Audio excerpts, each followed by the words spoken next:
No. So, but you're talking about people around the league. But put it in perspective, which I think you were doing, which is we're talking about a guy, if he makes the roster, comes with no guaranteed money, who would be a third-string guy. And, it's now, listen, some of the percentages, listen, at Florida, I want you to go and look at the guys. I think they had something like 17 NFL players on those rosters. Tim didn't play quarterback at Florida. He was a single wing guy. I mean, he was their only running back. But the thing about it is that, Urban Meyer created space, and so as Chip Kelly creates space, so the accuracy part really isn't. I mean, listen, you can complete passes. Getting guys that have yards after the catch is another thing. It wasn't pretty in Denver. Everybody remembers the Steelers game, but it wasn't pretty there. But I'll say this. He works hard. His release, when he worked out for the Eagles, what was it, 2 months ago, 6 weeks ago, they had heard that maybe he'd improved with working with Tom House. My understanding is it wasn't a pretty workout. But listen, Chip has a guy and Sam Bradford who really can't work on the field. We know Matt Barkley, they basically have given up there. They have a guy, Mark Sanchez, as a placeholder. We don't know what they'll do in the draft, but they have other needs. So, giving Tim a chance, I don't have a problem with it at all. I mean, he's wanted to pursue this, and Chip's giving him a chance. And at the same time, we kind of say thank you, Chip.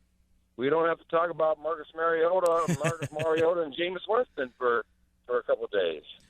Tebow obviously has struggled throwing the ball, as we've seen in this league, and he was with the Patriots in 2013. He did not play very much with the Jets. You mentioned the success that he had in that little run in Denver there, but is this just for him to get a workout and get an opportunity, or does Kelly want to see if he can find something, a role of some sort for him? Well, listen, I think he'd like to see if he can develop as a quarterback. That's really what Belichick wanted to do too. I mean, it's like, let's see if he can fit. So I think that's the first and foremost thing, is let's see if we can develop him. If our system is a better fit for him, how will he do? Listen, there were games in Denver where John Fox won't say this publicly, where they were just playing to hope to get down to the final, as conservative football as they can. Chip's not going to be playing conservative football. We all know that. But listen, he's going to be the third-string quarterback. If you get down to do you have a role for a guy like that? I mean, I don't know. Sam Bradford, I expect to be the guy. And I think if Sam stays healthy, and you're not going to put Sam probably on the field till August competitively. I think if Sam plays like Sam Bradford, he's going to the Pro Bowl. So that's just a matter, does he stay healthy? And then you have Sanchez, and then is there a role for Tim Tebow? I don't know. I mean, maybe there is. Just like, listen, there's a little special spot for Darren Sproles. Maybe there's a special spot for Tim. I'm not sure. Chris Mortensen's with us here on 97.3 ESPN. Mort, a lot of people this morning suggesting, Kelly doesn't care what anybody thinks. And, a lot of people think, well, this is an ego move showing people that he can get some out of Tebow. 2 years of Chip Kelly now. Are people still trying to figure him out? Yeah, I've heard more. The one thing I heard more today is that they begin to believe that Chip actually likes to create a little wave, a little buzz.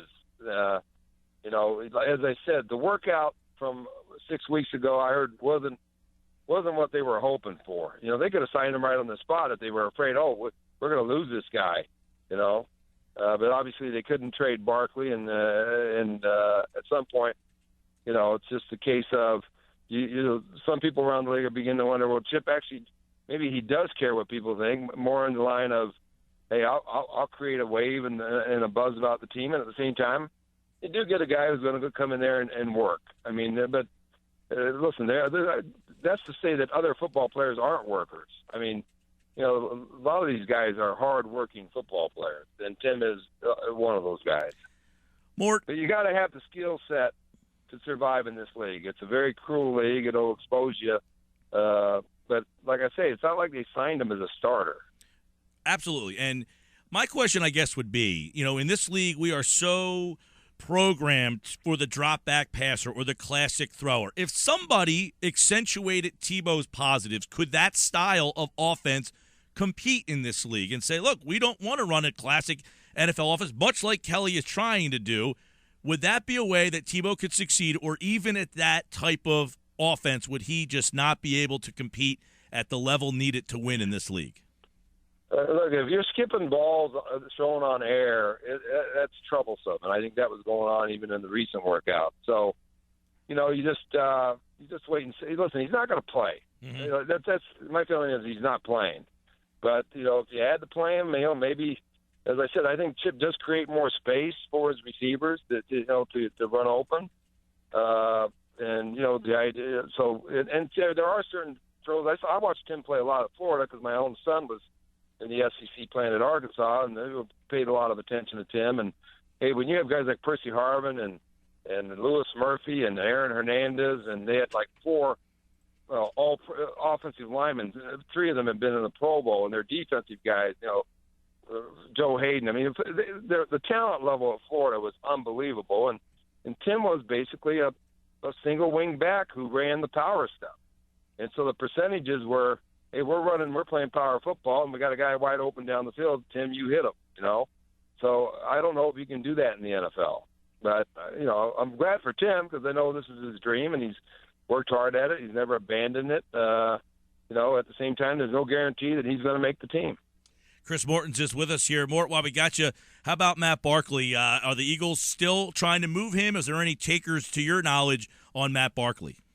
No, I think they've tried for over a year now to move him. But Miami was the one team that engaged in talks, but that's when Matt Moore re-signed with them, and then Dennis Hickey, their general manager, was in Tampa when they drafted Josh Freeman, and so they chose to go with Josh Freeman. So I don't think I've heard of any takers yet, but they're probably going to the draft and see if they can get a late round draft pick for him, and I'm not sure what their reaction will be once they get on the field. It's not like they're going on the field right now to work with these guys. They're not allowed to. So maybe once they get on the field and they see the comparisons, they'll say, okay, we need to keep Barkley, or we need to move on and just cut him or trade him for a 7th round pick.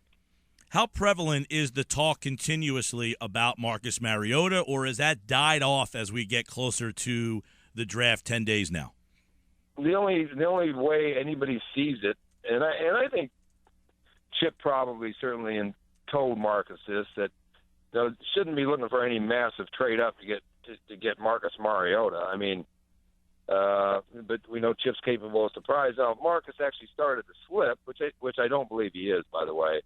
Then would they package a whole bunch to go up there and get him? I don't think so. Listen, they paid a big price for Sam Bradford, and he would have to be slipping towards 7, 8, 9, and then all of a sudden, okay, there's going to be a buzz. But I know some other teams that are interested in Marcus Mariota too, and I personally think the Titans will take him and then use him as either they'll keep him or use him as a trade commodity once they have him. That's going to be an interesting story, assuming Jameis Winston is the first pick. Yeah, and how secure is that at this stage?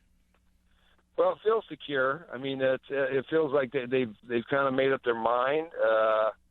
At the same time, Lovie Smith saying he's comfortable. Lovie has a history. Somebody documented this. You went back and saw everything that Lovie Smith ever said, and Lovie actually has the authority, by the way. Remember, Lovie was hired before Jason Light. Lovie hired Jason Light, the general manager. So it's much like in Philadelphia. Lovie has a history of saying things and doing the exact opposite. But I believe that it's going to be Winston. I will not be shocked if it's Mariota, but I believe it'll be Winston. And obviously, if it was Mariota, that would be a big thing. It's obviously he checks off every box except for the fact that there's going to be some learning curve. And that's interesting about the learning curve. The learning curve we're talking about is being under center. I mean, Jameis Winston, pro-ready, they only ran about 4 pro concepts at Florida State, and a team that had a lot of talent the last couple of years. Oregon, I mean, Marcus Mariota went through progressions, but he didn't play under center. So that's the learning curve. But in the NFL, hey, we're playing 50% of this game in the shotgun right now. Yeah. Chris Mortensen is with us here on 97.3 ESPN. Last couple things, Mort, as we look at the the Eagles did have workouts today. Evan Mathis not there. They did try to move him, I guess. Any takers on Mathis, or do you anticipate that he will be back or be a holdout? It sounds like he might be a little bit of a holdout, but I mean, I think people want to get through the draft and see what they get in there. Now watch the turnaround and trade at them all, but and then see what they have. So I don't know. I really don't know what's going to go on there, but it's one of those situations where Mathis still makes good money. Nobody walks away from good money. Michael Kendricks is a name locally here that keeps getting tossed out because of Alonzo and D'Amico Ryans both being here. 3 guys who play the same position. So is Kendricks a hot name on draft day?